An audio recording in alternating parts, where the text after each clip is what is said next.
04RADIO, the one with Don Vallie. What's going on, Don? Yes, sir. How you doing, brother? Not bad. Yourself? I'm doing pretty good. You know, Pretty good.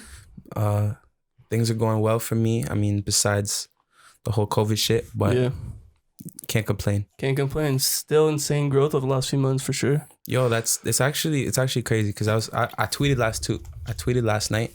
I was like crazy because this year I've been like through like depressive episodes and just like been feeling super unmotivated, but at the same time I've like experienced the most growth I have in like the last 6 years. Yeah, So man. it's crazy. Last year threw everybody for a spin, but Yeah, it's curveball. Curveball for sure. But everybody took advantage of it in their own way, so super tight. But we got a lot to talk about today. But first, I just want to talk about the new single that dropped, Fresh Bleeding Love. You dropped a snippet a little while ago on TikTok. I got like 1.1 million. Crazy response. Did you expect that? Did you expect that response right away? Like I knew it could, but like at the same time, I was like,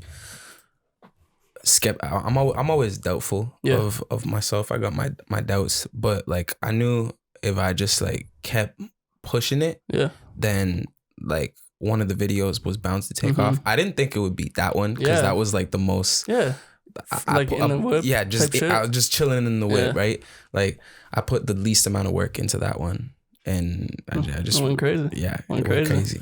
Yeah.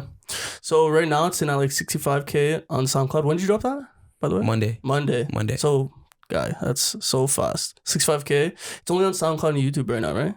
Yeah, and Audio Mac. And Audio Mac. Cool. So that was produced by Soldado. Just talk about, the process of making that. Like, why'd you choose that sample, that classic song, Leona Lewis, Bleeding Love classic. Just talk about the process of how you guys came together. Was the beat already made and you kind of hopped on, or was it more of a collaborative effort? What's going on? That's exactly what happened. I mean, I had the idea to do drill and B for like a while. I mean, ever since like the first time I heard, I think it was the first time I heard Dior, like summer Drill and B, summer 2019. Yeah, Drill and B. That's what we're calling it. Drill and B. You heard it here first. Yeah, that's jokes. But yeah, first time like summer 2019 when I heard like Dior, Welcome to the Party. Yeah, for sure. I was like, yo, someone's got to sing on one of these beats. That would sound crazy. And I was like, yo, I could do that. Exactly. So I hit like immediately. I hit Soldado, and cause like I know he's a crazy drill producer for sure. And like we tapped in a couple other times. We actually met in a group chat through Max Cohen.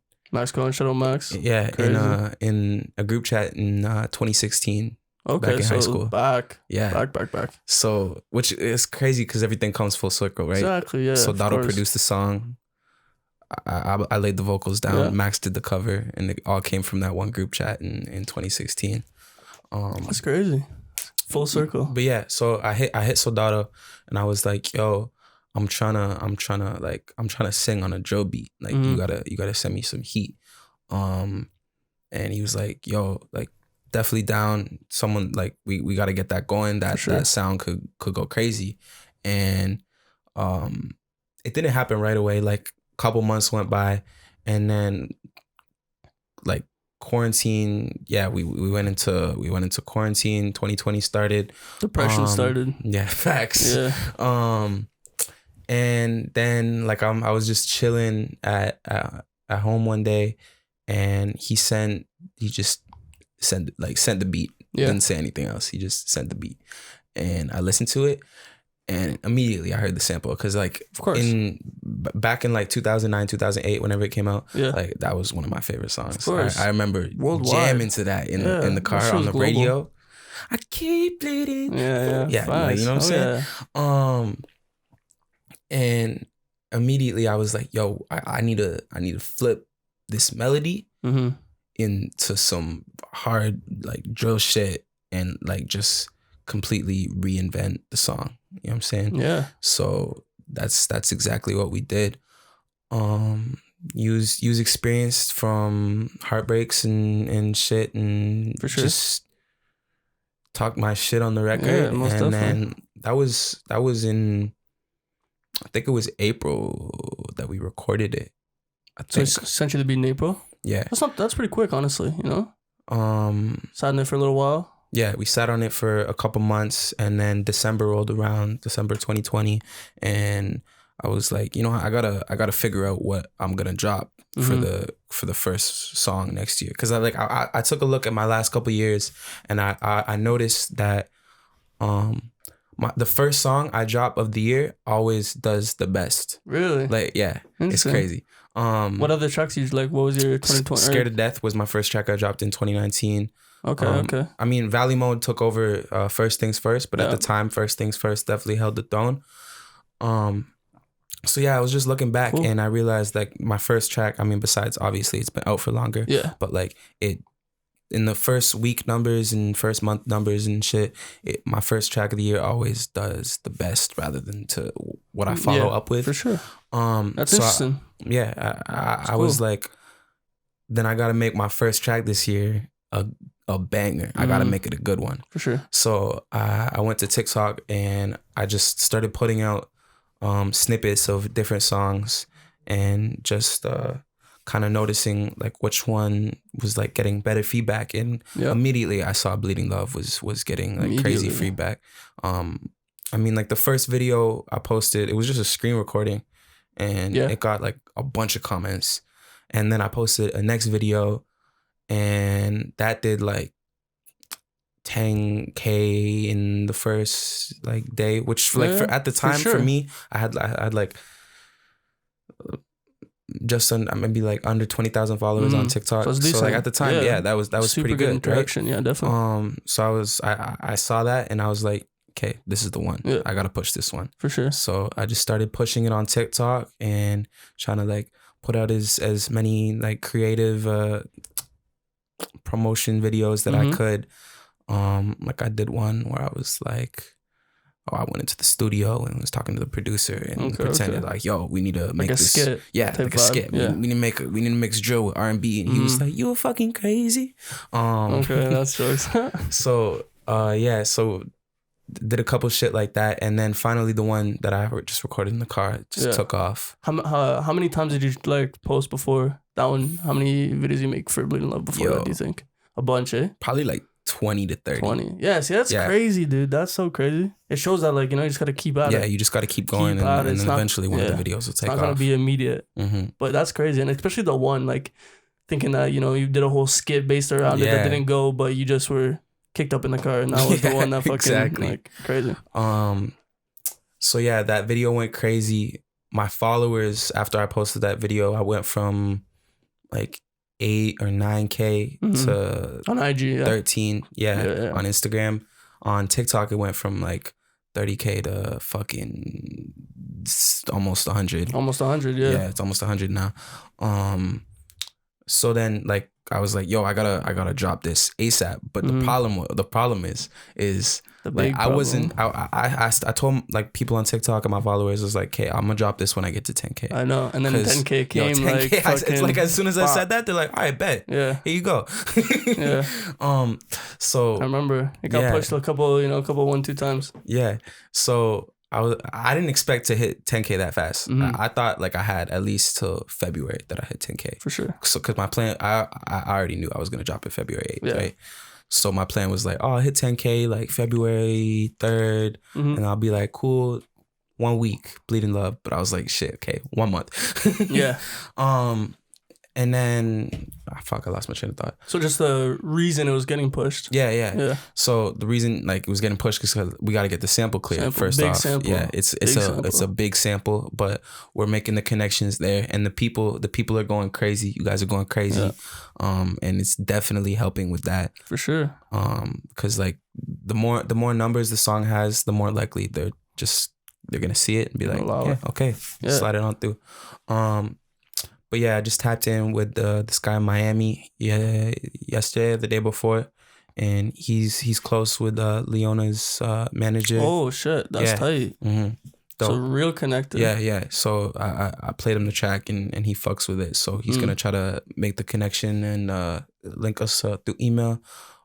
But besides that, the guy who wrote the song, Ryan Tedder, I've also reached out directly to him through email as well. Okay. So, you know, the groundwork's being done. Being laid, for sure. We just got to keep pushing. Yeah, it's a little bit of a different process that you got to go through, you know? Usually beats are just cooked up, samples are cleared easily or bought. But this one, it's tough when it's got like 300 million on fucking YouTube and shit. Usually Toom just blesses me and we just throw it up on Apple. Exactly. Yeah. So that's the reason it's not on Spotify and Apple right now. Yeah, but hopefully coming soon. Yeah. Hopefully coming soon. Getting those stream numbers. No, for sure, 100% soon. But all right, nice. Bleeding Love. Go check that out. You know what I'm saying? Audio Mac, SoundCloud, YouTube. So now, but just getting into the interview now. I've seen you do other interviews, so I'm gonna kind of avoid some of the most commonly asked questions, but still give a little bit of a background about you yourself, where you from, family, that type of shit. Where do you want me to start? So I know that you were born in the GTA, right? Yeah, born in Toronto. Born in Toronto. Mount Sinai Hospital. Okay, so born out there. How's it out there? Or did you move over here when you were younger? Or what? I was pretty young when I moved here. When my mom moved to Kitchener, I was like 6. Yeah, and you went with her? Yeah, just going into first grade. And then my dad moved to. I'd go back and forth. My dad moved to Kitchener when I was 10 or 11. Cool.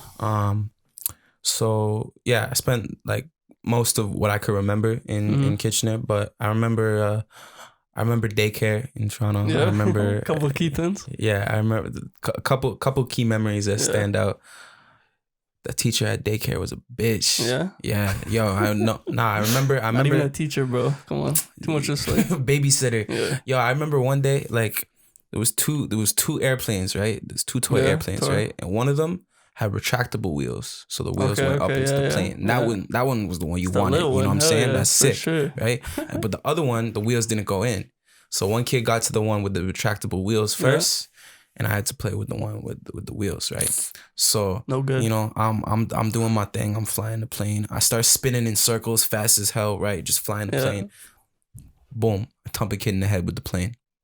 Was it the kid with the? Was it with the other one? Was it that kid? Yeah. On accident, obviously. Of course. Yeah. But then the teacher got vexed with me, right? Yeah. Like she was like, "Why the plane has wheels? It's supposed to be on the ground." And I remember thinking, like me at like 3 or 4 years old, I remember thinking, I was like, "Yo, is this bitch stupid? It's a fucking plane. It flies. To be on the ground. I don't care if it has wheels. That means it could do both." So that was my experience. Key memory. That's your Toronto fucking experience. Tight though. And then I got timeout. They sent me to the corner, face the wall. No, I think he got both planes. Yeah. Yo, nothing. Fuck that kid. He was in my space, on my block. Thumped him on the head. Facts. So key memories out there. Moved over here when you were a little bit younger. Do you got any siblings or anything like that? Yeah, 2 siblings. 2 siblings? Tight. My parents split up when I was really young, like 3 years old or some shit. Okay. And my mom got married when I was 7, I think, and yeah, that's why we moved to Kitchener. Where was I going? Siblings? Yeah, siblings. So my brother is 13 and my sister is 11. Tight. Yeah. Okay, cool. So what do they think about what you got going on right now? Yo. With, it's the last few months it's really picked up, Yeah. You've been striving for the last couple of years for sure, but... My brother, Lucas, he's really cool, calm and collect. And he's 13, you said? Yeah, he plays hockey. And he's just like, he's really cool. I'm like, yo, my track did streams today. And he's like, oh yeah, that's nice. Cool. But I tell my sister, right, she like all about the TikTok hype. She follows all the TikTok kids, right? So like, she's like, oh, Dominic, you hit 100,000 followers. Dominic, you... So she's really hyped about it.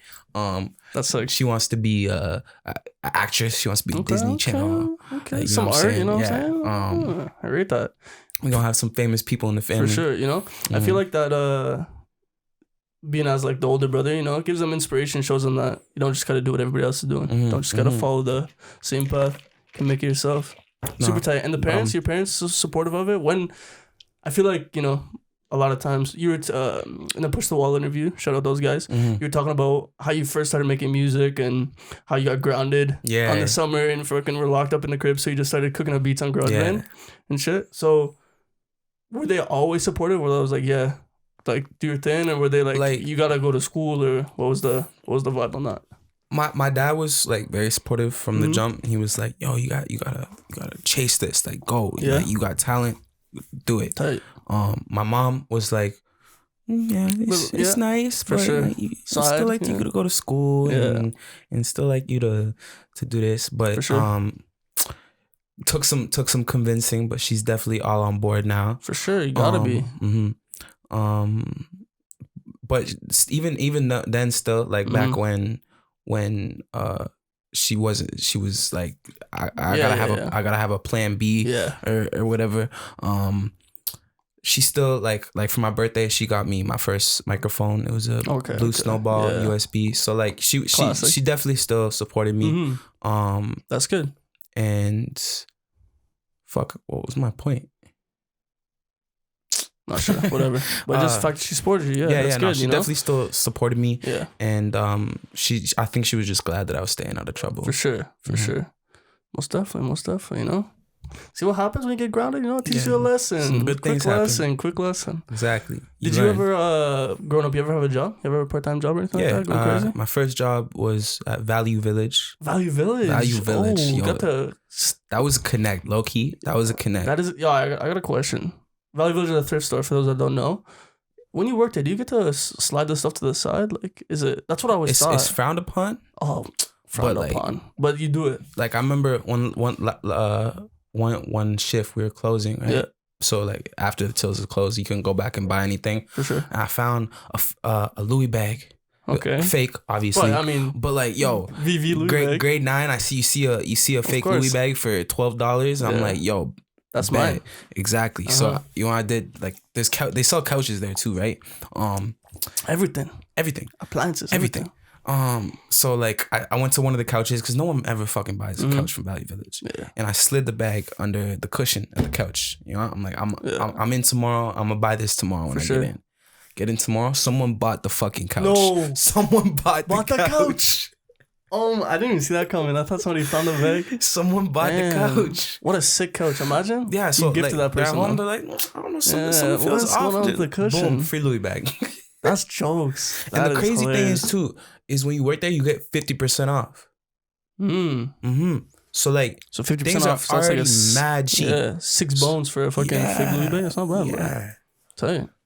So you worked there? Yeah, I worked there for like literally like a month. Like cashier? Two worked there too. Two worked there too? Two worked at Valley Village too.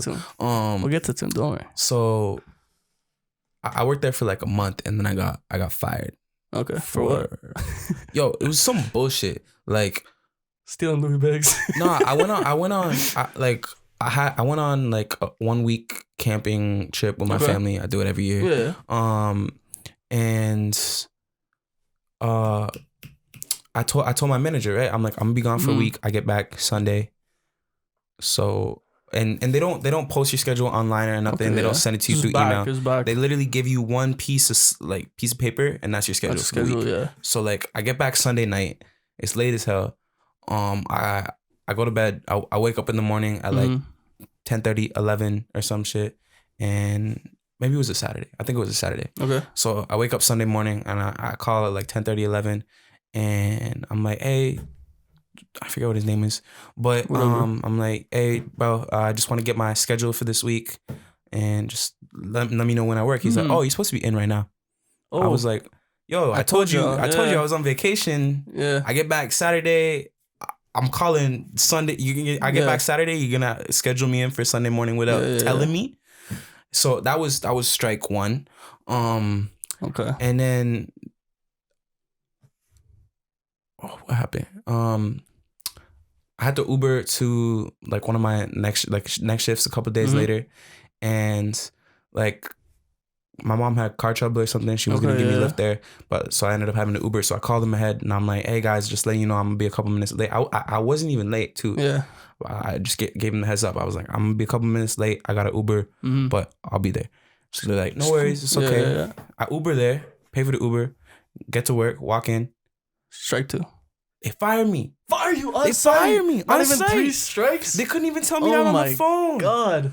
They made your ass fucking pay for the Uber. They're like, oh yeah, you come in, you Uber, you come in. Oh my God. I got something for you. Bitch, hold this. That's jokes. Whack. That's jokes. All right, so Valley Village. That was my first job. So you had a couple. Second job was Farm Boy. Farm Boy. Shout out Farm Boy. Store. That was a sick job. Yeah. Good food there. Made pizzas and shit. Sickest pizza you'll ever make. Yeah, they got like chef department. Chef, so you're a chef. Chef I'm Vallie, certified. Yeah, I whip it up in the pot. You know what I'm saying? Yeah, make stir fries and shit, and like sandwiches and pizza. I killed the pizza station. I believe it. Like that was my spot. I held it down there for like probably a year. Saved up. Shot the Scared to Death video. Quit. Okay. Tight. So you're working there while so you're still grinding out while you were working. I was like like grinding out. I think it was nights I was working on there. Maybe that would have been after. Yeah, no, that was after nights. But it was my main focus was like I want to put out videos and like sick videos. Yeah, gotta get that bag, right?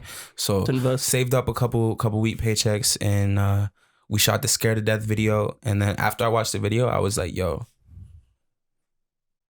I quit. You quit? Yeah? Yeah. You quit? Yeah, no, I quit. Like, cause I just wanted to spend more time on focusing on my music. For sure. And that's where I wanted my focus to be. It's hard to put in like 8-hour shifts into something and then have wasting time. Have the motivation to then go like make a song. Exactly. Right? Not just be dead tired. Yeah, exactly. Crash. But then after that I started working at Rainbow Jamaican Place. Perfect. And that's where I met Clue. That's where I met Clue. And Clue's been holding it down as like my mentor, my guidance for the last 2 years now. Shout out Clue. Yeah, shout out Clue Face, baby. And yeah, that's where I met Clue. And like my first shift, he was just like asking me things about him, and I hadn't released the Scared to Death video yet. Okay. So my first shift, he was like asking me about me, and I was like, oh, I make music. He's like, oh, word, I make music. Oh, so you started working there before you even the connection was even made. Before I met Clue. Okay, cool. That's tight. That's super tight. And yeah, so he's asked me about my music, and I showed him the video because it wasn't out yet, and he's like, "Yo, this is crazy." Yeah. And that's like as soon as I showed him the video, he's like, "I wanna help. I wanna be a part." Yeah. So then he helped me a little bit with like the release of that. We did a release party at Ace Ping Pong. You know what I'm saying? That a couple years back. That was crazy. A vibe. Yeah, that was crazy. That was a vibe. For sure. I'm trying to do more shit like that after COVID. This shit's whacked. Yeah.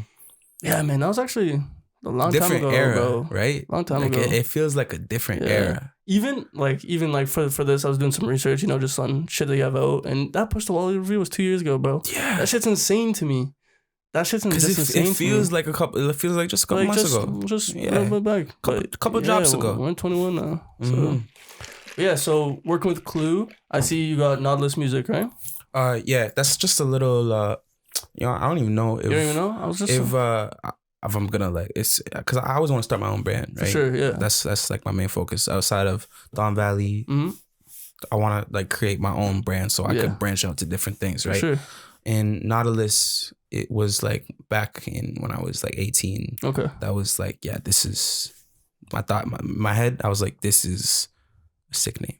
For sure. This could be. Yeah. It's a good name. And it still could be. It still could be. It could be. What I thought it was like just laying the groundwork for maybe an umbrella label type idea. Yeah, like that's exactly. Because like a Natalus is, I'm pretty sure it's a type of bat. And bats communicate through sonar, so they're blind. They go through life off of sounds, and I felt like I related to that in a sense of the way music has guided me through my life.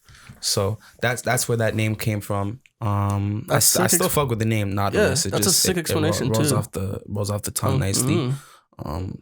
But I'm gonna wait until the time is right to really start pushing it and get that ball rolling. For sure. But with that, I know you got a little team, right?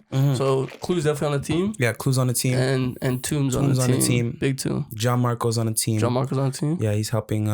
Recently I got introduced to this kid named Hayden. Okay. He's a dope kid. Yeah. He's trying to do a A&R thing. Because like he's got some connections in the industry just from getting his foot in the door. And Hayden DM'd me a couple months back and was like, yo, I'd love to help you out. And usually I just like push those messages to the side, you know what I'm saying? Because like usually it's some kid that goes to UW and marketing, and he's like, yo, I know what I'm doing. Yeah, exactly. Yeah. But they don't actually have connections in the For industry. sure.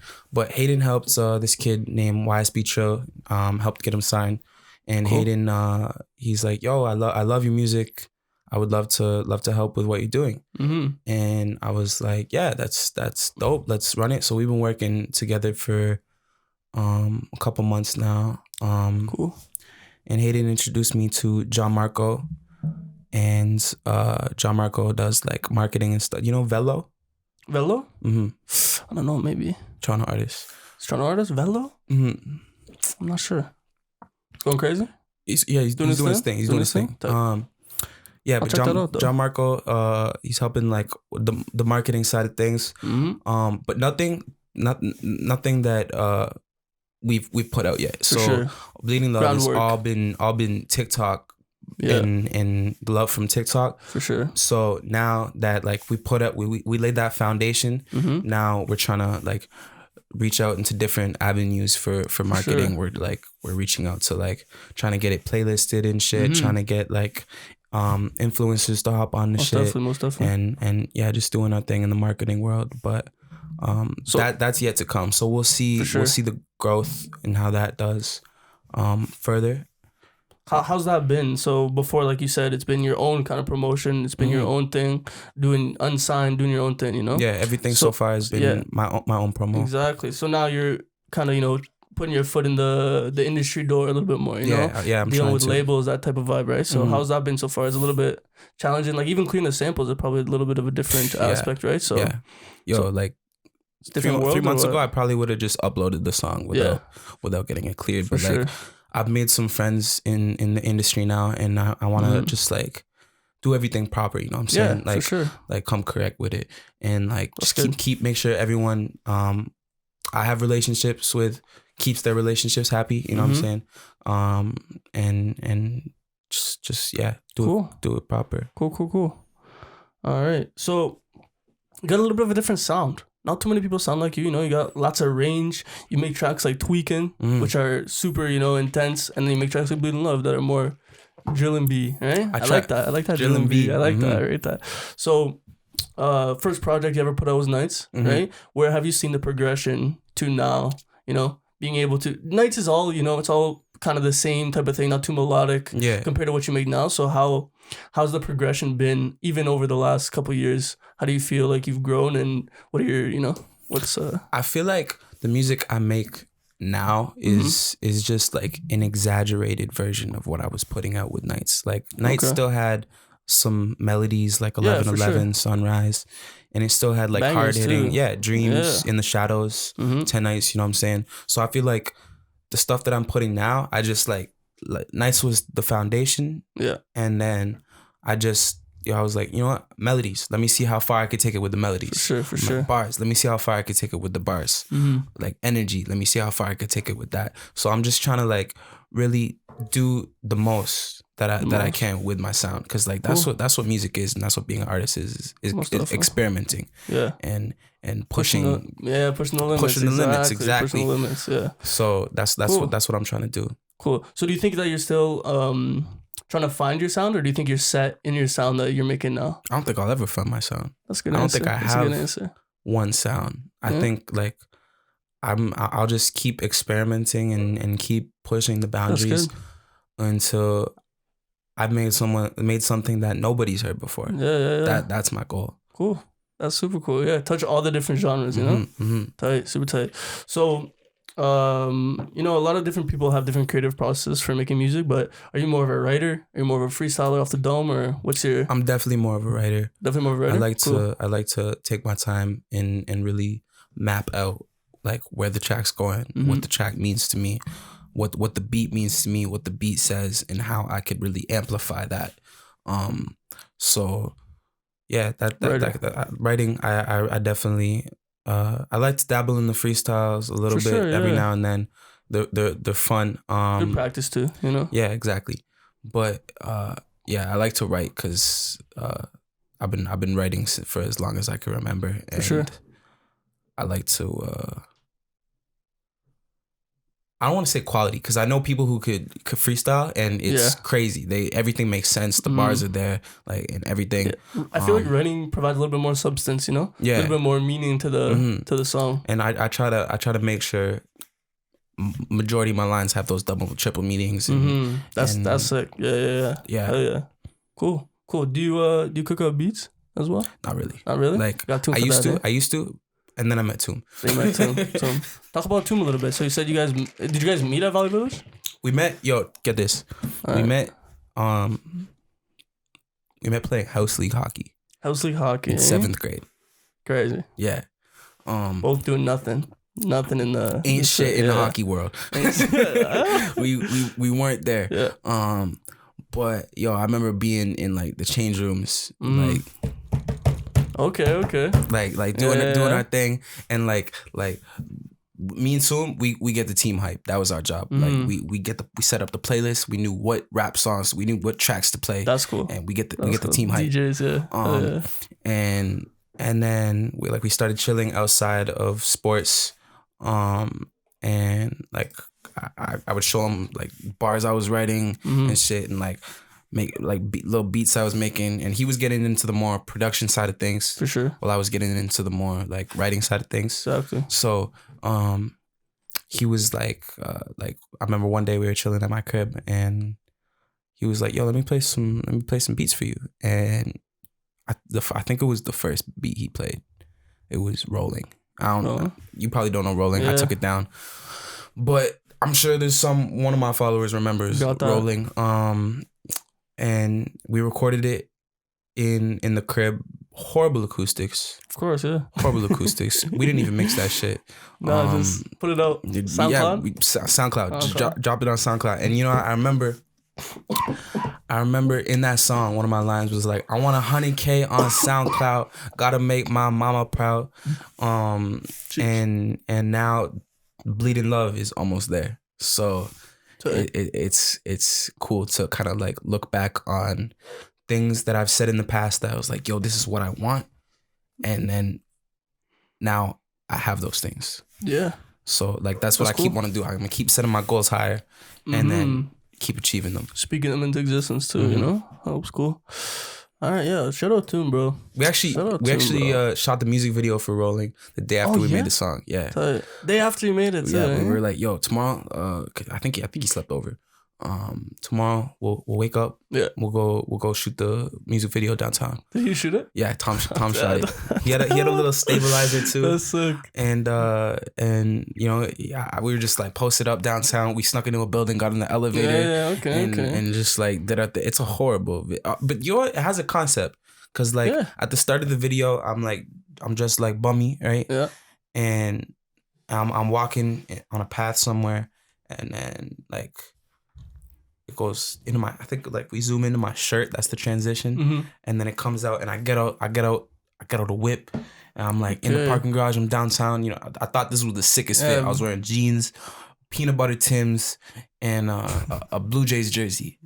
I was like, yo, that's the fit. That's the fit. Big it's fit. Hard, right? And how old are you? Like 16, 17. Yeah. And yeah, we shot that video. And then like at the end of the video, I like wake up and I'm back on the path, and I'm like, I had my headphones in. I was like, oh shit, I was just daydreaming about making a music video. That's cool though. So like ever since like day one, my videos came with concepts. Yeah, super tight. So speaking of videos, you know, like you said, you got the Scared to Death video. Went crazy.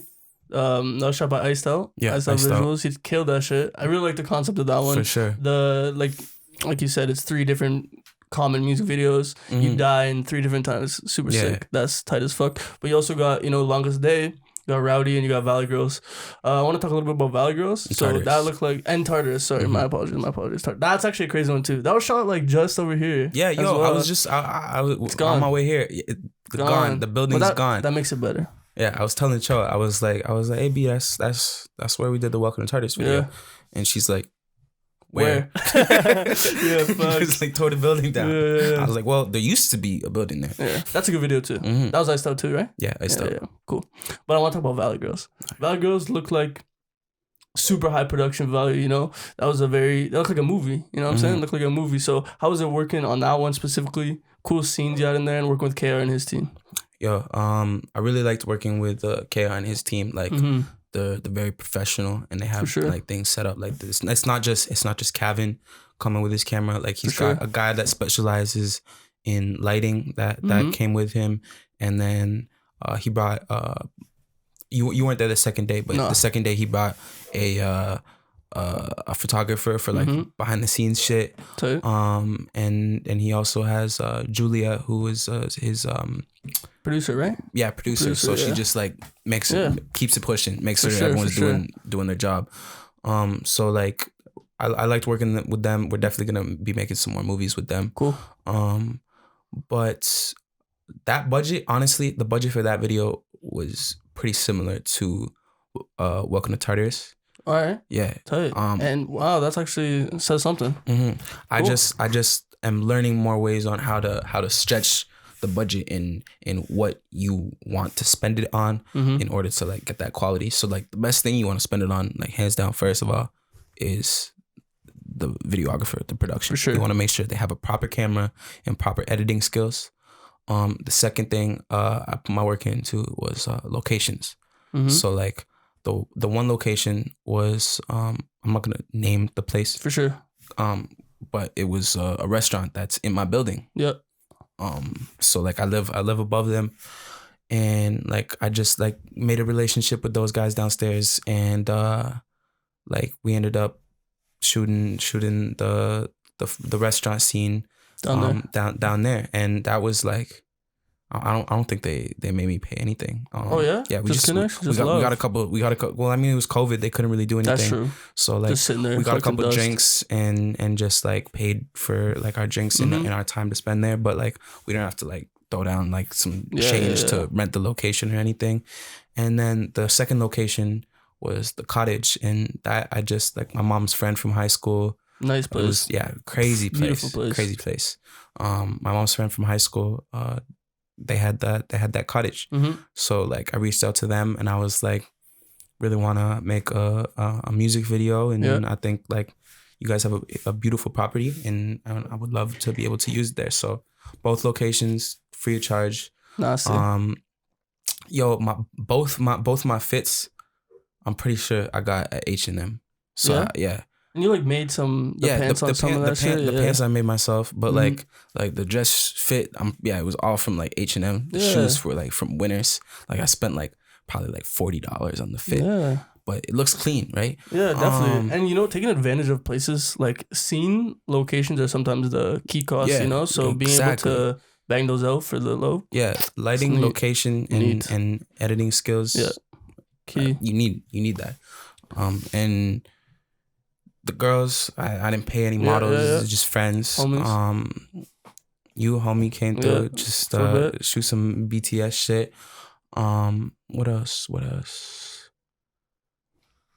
The one thing I did have to spend money on was renting the van. That was like that was probably besides the video, the van was the most expensive part. Yeah, and you even had your uncle, right? Yeah, was he your uncle? My uncle, big help on that video. Shout out that guy. Shout out Damien Daguilar. Cool guy. Shout out Uncle Day. But yeah, he does prop direction for like commercials and shit, right? Okay. So asked him if he wanted to be a help for the video, and he was a crazy help. Made sure all the logos were out of it. When we did the hot tub scene, I think we did that one after you left. Yeah. When we did the hot tub scene, he like sprayed the whole ground with like a spray bottle of water. Okay. So like that's why it looks so the ground, like the wet down. That's what it's called. That's why it looks so nice in that scene. Just like the reflection off the ground from the lights. Yeah, exactly. That's really cool. He provided things you wouldn't think about. Yeah, exactly. Like the logos and that small shit. That's cool. Very cool. Covered all the logos, but didn't do them in a way that they'd be fucking ugly. Yeah. And, tape job. Yeah. Cool. So what about Bleeding Love? You think any visuals for Bleeding Love? Yo, I got a sick idea for Sick idea? I'm gonna rob a bank. You're gonna rob a bank? I'm gonna rob a bank. Which bank? Well, not an actual bank. I'm playing. Rob a bank. Yeah, I'm a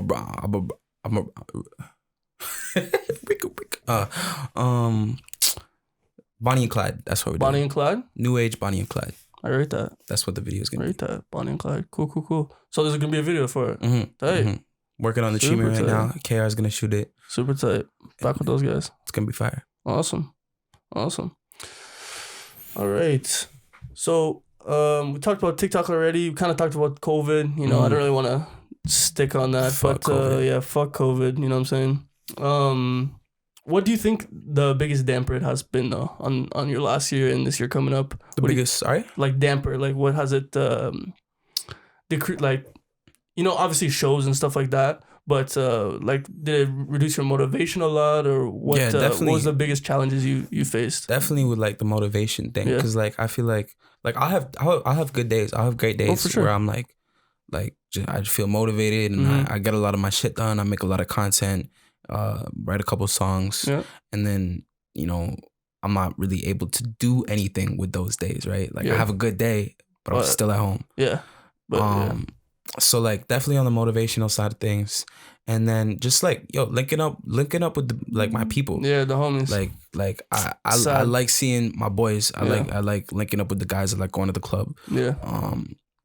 And like I think just like being unable to like live and have experiences kind of definitely affected my music in a sense, because that's what I was just gonna say, if I'm not able to really experience anything new, how can I make new music? Where are you gonna pull the inspiration from when you know some of the best songs come from jokes, times with the homies or whatever, you know? But it's good you still push through that. Still push through it. Still made Bleeding Love, you know? Still made Bleeding Love. Still made I have one song about being inside called Inside. Okay. So that'll be on the album. And we were going crazy in the studio before COVID. Like Key and Toom, Lungs, we were crazy. There. It was nuts. Crazy. That one day in March, bro. Yo, that was a good day. That was nuts. We had everybody in the city in the studio. Everybody doing something crazy. Everybody. Nacha, OT9, Hoods, Lungs, Max. Kian, Max, Abdul, Toom, like everybody.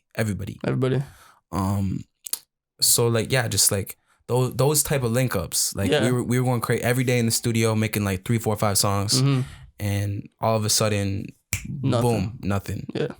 So that fucking sucked. But you know, you push through it, and times will be back again. We'll have more link ups for sure. So speaking of all those guys in the city, how's it been, you know, being you know, there's a lot of artists in the city and not everybody's doing their own thing and all in different ranges, but how was it like that day, for example, linking up with everybody from the city and being able to, you know, bounce ideas off people? That was sorry, I mean, cut you off. I just mean like how is it perceived being able to have cool people in the city? Because, you know, people don't think Kitchener's doing shit, but really we got a scene. Really, if you put your head down to the streets, it's we have a crazy scene, and it's so different. So different. So many talented people out here. It's not. I mean, like Toronto, they have a bunch of talented artists, but it's not like everyone who does something sounds the same. Like everyone in KW, like they have their own sound and they're doing their own thing. Like even like I'll even notice like Waterloo has its own sound compared to Kitchener. I mean, like Kitchener is kind of in the middle, but compared to Cambridge, for sure. Like Cambridge, they're definitely on the more emo screaming side of things, whereas like Waterloo is on like the melodic trap side of things. So it's cool to see that. It's actually facts. I didn't even think about that. But not on that day in the studio, like cause like I wasn't, you know, the biggest rapper in the room at that time. Like there was Lungs there was Nacho, there was Hoods there, OT was there. Like, so just being in that environment and just like making just music with just other artists in the city, and like no one cared about like clout or status or nothing. We were just so like, nice. Yo, let's make a fucking banger. And that's exactly what we did. Super tight. So we'll move on to some of your, you know, inspirations. So what's in your current playlist right now? What upcoming artists, not necessarily just from the area, but in general, what do you see? Obviously, you know, there's the top guys, but let me look. What you got on the playlist right now? Yo, I'm super bad at finding new music. Yeah? Like, just focus on your own music. Like, yeah, but you also need to listen to other music to like, just like, I mean, gain inspiration and just like differentiate what you're listening to. But I'm so bad. I'm lazy when it comes to finding new music. It's like, tough. Some people love that shit. I used to. I'm a fan. Me too. Before I started making music, I love finding underground artists and like really diving deep into SoundCloud. Me too. And just, back in like 2016, 2017, that was what you did. But now it's kind of. Now I'm not gonna listen to it unless it's in my ears already. All right, we can dodge that and move it to a different side. I've been listening to a lot of Lil Durk lately. Lil Durk? Yeah. His project went actually crazy this week. Project is sick. Did like 80K, I think. That's pretty nice. Playboy Cardi's tape is fire. I fucked with it. I don't know if you fucked with it, but I fucked with it. Come on. Bangers. Big Baby Gucci. Big Baby Gucci? Shout out that guy too. Yeah, been listening to a lot of his shit, and we got a track coming together. And Uzi, obviously. Yeah. Tight. Super tight. So bouncing off that, who I kind of missed this when we were talking about your parents and stuff, but were your parents big into music back in the day? My dad, yeah. Your dad? So what'd your dad used to listen to? And he listened to Lil Wayne. Lil Wayne? Like, he put you on that had shit? me on Lil Wayne. Okay, like, Lil Wayne. For like as long as I could remember. That's cool. I was Lil Wayne for Halloween one year. Yeah? Yeah. Face tats and all or what? Yeah, like I think it was like grade 6 or some shit. You know, I had the dreads and shit. That's the hoodie. I was like skinny jeans, the Vans. I was Lil Wayne, Tribe Called Quest. And Red Hot Chili Peppers. Super tight. Black Eyed Peas too. Black Eyed Peas are crazy. Yeah, they were bumped. They were taking over the world. In the 2000s, bro. You saw 3000 in late. Bro, I got a fucking feeling. All right. Plans for the future. You know what I'm saying? 2021 just really started. Take over the world. Kicked off. It's going very well for you, I'm going to say. But you're saying you keep talking about a project. You got a project coming out. I seen on the live. You're linking some shit. I've been working on the project since like 2019. So give me a little breakdown of... you got a name for it? Yeah. What's the name? Turn the Quiet Off. Turn the Quiet Off? Got it tatted on the finger. It's kind of coming off a little bit there. Don't get your finger tatted, kids. It'll just fade off. Okay, Turn the Quiet Off. And it was the most painful fucking tattoo ever. Like on your finger? Oh my god, it's hurt because it's like there's no muscle or fat. Yeah, it's just literally just on the bone. Yeah. And especially up here, right beside the nail and on the bone. Ow. You got a lot of tattoos? Like 6. 6? Yeah. 6? Any piercings? Just my ears and the nose. Yeah. Cool. But yeah, Turn the Quiet Off. Cool. Basically just gonna be about speaking up for what you believe in. Whether it be like the girl you're in love with, like your mom you haven't called, police brutality, anxiety. Just I wanna speak on everything as long as I believe in it. And I think that's alright, yo, my bad, we're back. We had a little technical difficulties, but we're back. We're here. So we were talking about the album. You were just talking about, the whole idea of it, not being quiet, speaking up for what you believe in type shit. So you said no date yet, right? Yeah, no date yet. I'm trying to take my time with it, make sure everything that I put on it is something that like really means something to me. Yeah. And it's just meaningful to other people. For sure, so not rushed. Yeah. No, take your time with that shit. How many tracks we talking? 13. 13 tracks? Any features? You said Big Baby Gucci? I don't know if I'm gonna. I don't know yet. You don't know yet? I don't know yet. Okay. Because like there's a couple of tracks that I have features on that could make placements on the album. Okay. But I might want to have it featureless. Yeah. Just because it's like the debut. You know what I'm saying? Yeah, I feel you. So still working on the track list. Tight. All right. Changes every day. Cool. Changes every day. Tight. There's some good tracks, bro. A lot more, singing. I like it. I remember last time. A couple. You were at my crib, like long time ago. You seen the whiteboard? Yeah, yeah, I seen the whiteboard, and there was only one slot that was left, but I'm sure it's been now fucking. There's like 6, 7 open. Yeah, that's tight though. That's cool. All right, so we're gonna do a segment, fan questions. So I did a question thing on my IG. We got a couple people that want to know what the fuck's going on. So we got Devon Tree. Devon Tree said, "How long till you clear the sample?" I assume he's talking about Bleeding Love. Yeah. But we already talked about kind of how you're working on it. But that's a sticky one still. That's a sticky one. But it's the movements are being made and the groundwork's being done. Hopefully sooner than later. We're talking to people, and if the track blows up, it'll be sooner rather than later. Exactly, and I mean it's already doing super well. Yeah, it's I'm trying to get it to 100K by the end of the weekend. That's the goal. That's the goal? That's the goal. It's doable. I think so. Easy. I think so. Easy. All right, we got Toom coming in, the producer we're talking about. But Toom said, which Halloween party did you bust a whole 2.6 of liquid in the street unintentionally? That story? Bro, yeah, that was whole 2.6. I think it was grade 10 Halloween party in Toom's neighborhood, and we walked there. It was pretty cold. So like I had my hands in my jacket, and the bottle was in the jacket, right? And like I was pretty fried, right? Yeah. Like we just smoked, and we're walking to the party and doing our thing, and like we're just get to the door, right? We're like, oh yo, let's chill out here for a second. Yeah. Like I think we were smoking a spliff. A couple of the guys were smoking a spliff or some shit. So like, yo, let's finish this before we go inside. I'm like, bet. I'm just going to reach into my jacket to grab the bottle, because like it was in my jacket. My hands were holding it. Dumbass, like the dumbass I am. Yeah. Take my hands out of my pockets to grab the bottle, and it just slips right out the bottom of my jacket. Shatters. It was a whole 2.6, not even open. The seal was not even broken. It was Travelers coconut rum. Damn. I know. R.I.P. Ruined it.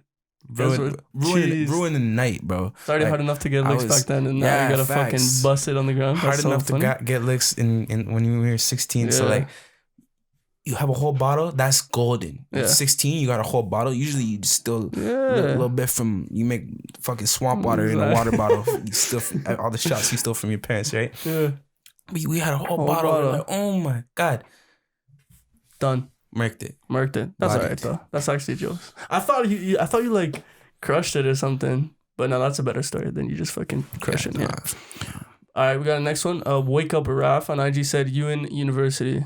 No. So it's a question. No, not university. You ever think about it? I do. It is something I contemplate like every day. Yeah. Because I'm always like, oh, I should go. I really want to like learn something like about business, and like I want to go and just like get the college experience. You know what I'm saying? For sure. And it's crazy experience. Music's going so well. Yeah. Like if I take my foot off the gas, maybe it'll slow me down. I don't know. Yeah. Like I've been doing like crazy in the past couple of years, and I want to see where that takes me. So I always go back and forth between the two. Still in your head though. That's good. Yeah. That's good. It's not just like a dismissive thing. So cool. All right. So Fiji. Young Fiji out here. He said the boy. He said anything with LB Spiffy. Yo, I don't know why this guy asked that. He already knows. Yeah, I know he already knows. I already know too, but yeah, it's coming. Yo, that track's we've had that track for I've heard like 3, I swear. For 6 years. 6 years. 5, 6 years that track's been in the bag. It was right after LB made 3 Beeps. Remember when 3 Beeps blew up? That song was a banger. Yeah. As soon as 3 Beeps was out in high school, I took like some of the bread I made off Farm Boy, and I was like, yo, damn. I was like, let me buy an LB feature. Yeah. So I bought it. It's worth it. Yeah. God, it was $5 back then. Bro. So like now, yo, I know his price went up. Yeah. I don't know what to. Probably like a stack now. At least. But it's an investment. It's an investment. Stock went up. And it's good, bro. It's a good verse. Yeah. Super good verse. So I'm just trying to, I'm waiting to like, yo, me and right before quarantine, like that was one of the tracks like we had. Yeah. We were like, let's get to work on this. Like, yo, we're gonna redo the beat. I'm gonna rewrite my verse, re-record it and everything. Make sure it's proper for 2020. And then quarantine happened. Again, it got slid down the line, but it's still coming. Sometime. Definitely don't want to put that 500 bills to waste. So yeah, but or 5 bills to waste. So for sure, cool. That's cool. We got another question. Shine with Sun. Shine. She runs the Welcome to the K interviews. She said, what's your favorite song you've made? Favorite song I made? That's a good question. That is a good question. So if we're gonna talk released. Yeah, let's say released. Released.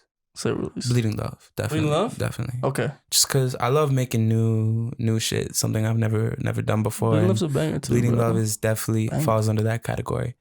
Before Bleeding Love, let's say. If you would take that out of the picture for now. We're taking Bleeding Love out of the picture. It was last week.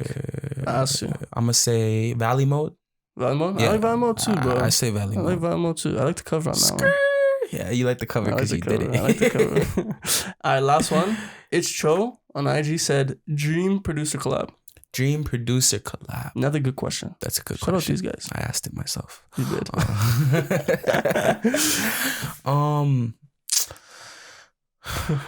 It was crazy because I asked it myself and I don't even know the answer. Yeah.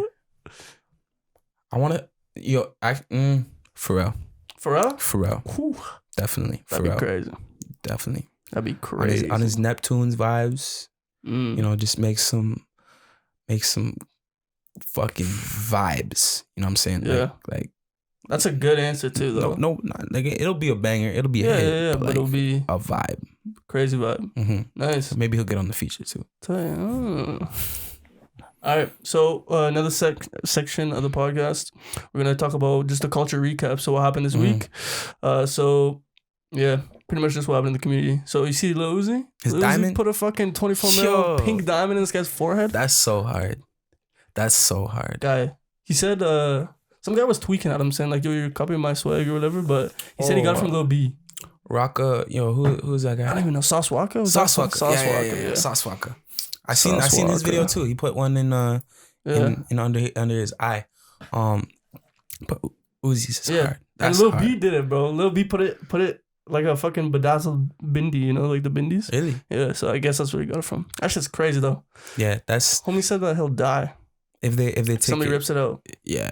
I mean like, if it's a bar, he said. It's a bar and it's a piercing, right? It's a piercing, so it goes through and then the diamond's like sitting on the over top. Yeah. So I mean, I guess if someone like rips that out your fucking forehead, probably leaking. Yeah, you gashing a little. Looks fire though. Yeah, it looks sick.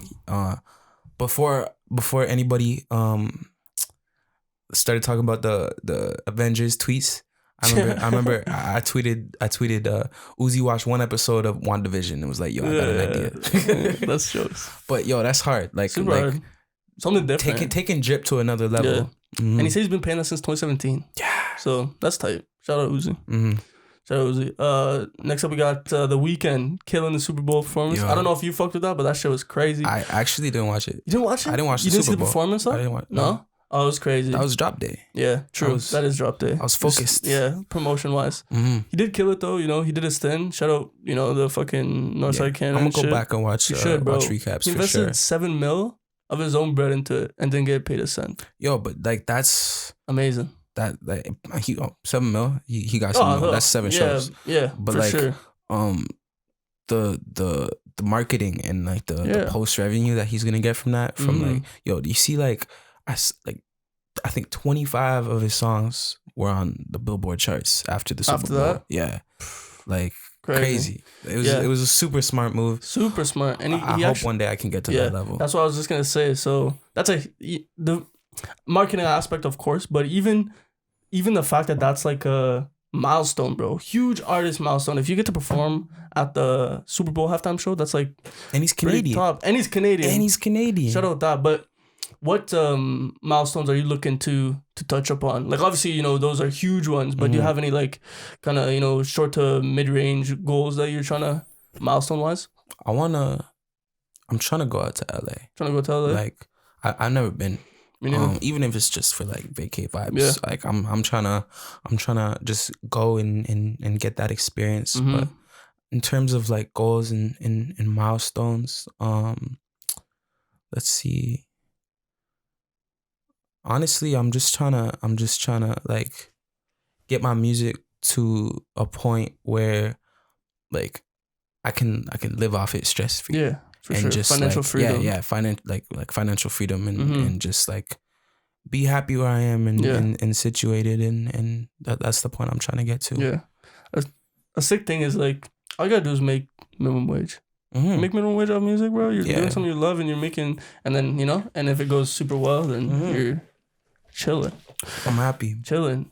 Kodak just got released. He's showing face out here. The clone? You think it's a clone? No, I don't think it's a clone. I don't know. People were saying that. But it's crazy how he got pardoned and he's out here. Yeah. I seen him on live with Lil Yachty the other day. Yo, I swear that was Lil Wayne's play there. Yeah. He was like, let me go meet Oh, you. yeah. Yeah. Oh, yeah. I'm trying to get these charges. Yeah, I didn't want to mention that guy, but yeah. Super crazy. Shout out him for being back. Hopefully we hear some good music from him soon. Oh, no doubt. And then the worst person that's come back, 6ix9ine. Back. He's posting videos again. Trash. Yo. Trash. Super trash. You know what? He's got a beard. I seen that. Yo, I swear that shit's glued on, bro. I don't know, bro. It looks so weird coming through tattoo. I don't know, bro. It looks weird. It looks like you can see every individual strand of hair, and it just comes straight the fuck out. I don't know, bro. But he did say one thing, and I will give him that. He, in his first post, he said, like, I don't remember exactly what he said, but he was like, I told you this internet shit was boring without me. Mm-hmm. And you know what? He's kind of right. He's kind of like, he does spice it up a little bit. He does. You know what? I think he was spicing it up like crazy back before he got locked, but he came out and everybody was like, nah, fuck this guy. So, but it's true. He did provide some good entertainment. He's got to beef the right people. Yeah, exactly. But yeah. All right, so we're going to do a freestyle session right now. Bet. That's coming soon. Right now. Check it out. Let's go. 04RADIO. Vallie. 99 cents ain't a dollar. 99% ain't a hustle if you earn it. 9900's by the follow to my pocket. 99 hoes and ain't one of them a problem. Born in 00, you can get it if you want it. I'ma spend a bag, get the end result is profit. I be switching bags like I'm taking out the garbage. Only see the bag if I'm staking out to rob it. They wanna throw me L's when I'm winning hard money. Won't go very well, send my lawyer for your pockets. One wrong move and I'll send you to the doctors. Can't call goons, your goons listen to logic. Hoes in my bed and hoes in my mosh pits. Rolling with a Glock, yes. Right next to my nuts, yes. Blue lights only matter when I'm fucking on a cop's kid. Shorty got a hot hit, but she got some soft lips. Must've been those feelings that she got when we stopped talking. I'ma stop talking. Brand new top pit, brand new bitch, and she sucking on it topless. Brand new whip, and that motherfucker topless. Wait, I got distracted. I'm blowing out a back end. Girl, I see those bags under your eyes. You got baggage, mine got baggage. I'm sipping on that crackin'. This bitch is a crackhead. She tryna get me canceled over something that ain't happened. That's wild. I'll never trust a hoe, and that's why.